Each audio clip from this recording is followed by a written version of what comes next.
전두환의 아들 황제 노역의 주인공 전재용이 목회자 길을 가다.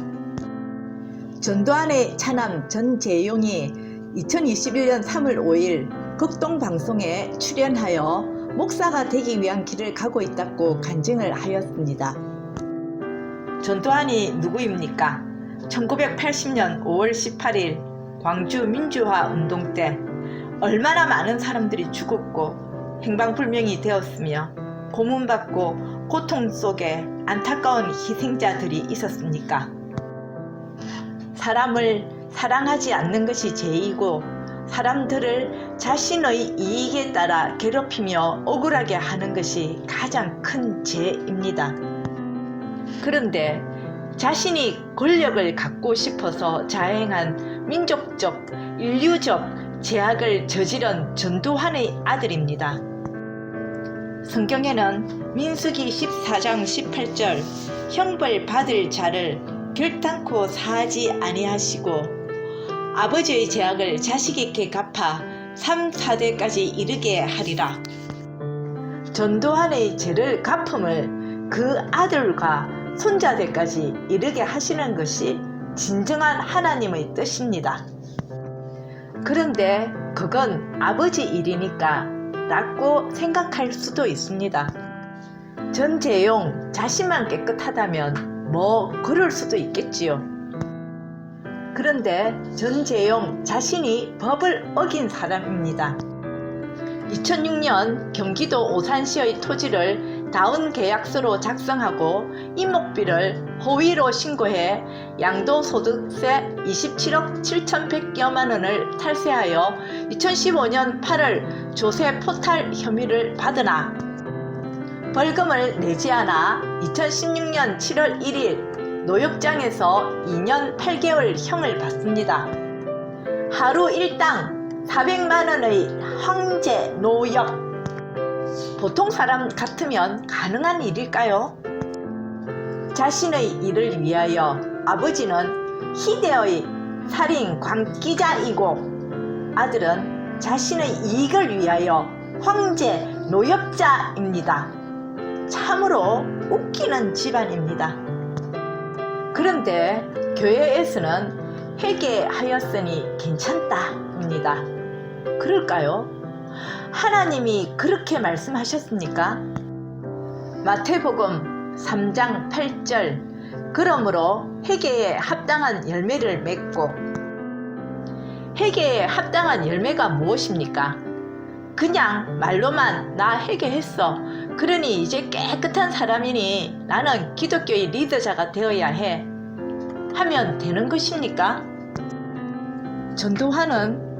전재용은 아무런 회개도 또한 회개에 대한 합당한 열매도 하지 않았습니다. 그런데 그가 설교를 하는 목사가 된다고요? 그리고 그것을 반기는 마음으로 환영해주는 개신교입니다. 참으로 웃기고 기가 찹니다. 안 그래도 정광훈 빤스 때문에 욕먹고 코로나19 집단 감염의 발생지라고 욕 더 먹고 잦은 성폭행의 사건이 목사라서 욕 더더욱 먹고 그런데 이런 일로 욕을 더더욱 많이 먹겠네요. 나는 개신교를 비난하고 있습니다. 왜냐하면 하나님의 뜻에 따르지 않고 있기 때문입니다. 그러나 하나님을 원망하지는 않습니다. 그렇기 때문에 이 땅에 진정한 하나님의 뜻인 정의와 평화가 함께 하길 기도합니다. 우리나라 개신교는 너무나 썩었고 썩어서 똥 오줌 냄새가 나고 구역질이 날 정도로 썩었습니다. 중세의 가톨릭보다 더욱 썩어서 돌이키지 못할 정도입니다. 역사적으로 볼 때 중세 가톨릭이 썩었기 때문에 루터와 켈빈의 종교개혁으로 개신교, 즉 프로테스탄트가 생겼습니다. 그런데 이제 우리나라 개신교가 너무 썩었습니다. 우리나라의 가톨릭이나 불교 등 다른 종교는 이번 코로나19 팬데믹에 협조적이며 다른 모든 면에서도 종교로서 모범적입니다.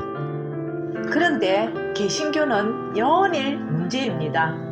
성경을 제대로 읽고 하나님의 뜻을 바르게 깨닫는 사람이 개신교에는 없다는 말입니까?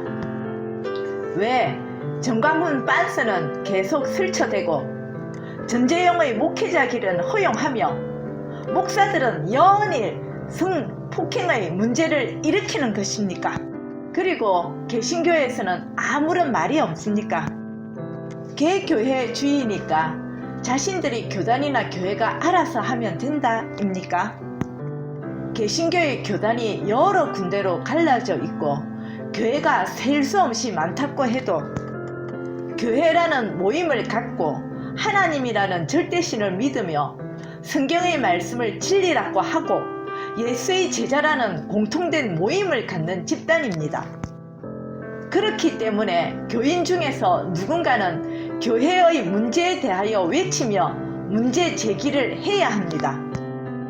교회에 출석하지 않는 그러나 예전에 교회에 다녔던 내가 이렇게 대신하여 분개하며 유튜브에 올립니다. 개신교의 성도들이여 회개에 합당한 열매를 구하십시오. 그것이 진정한 하나님의 뜻입니다.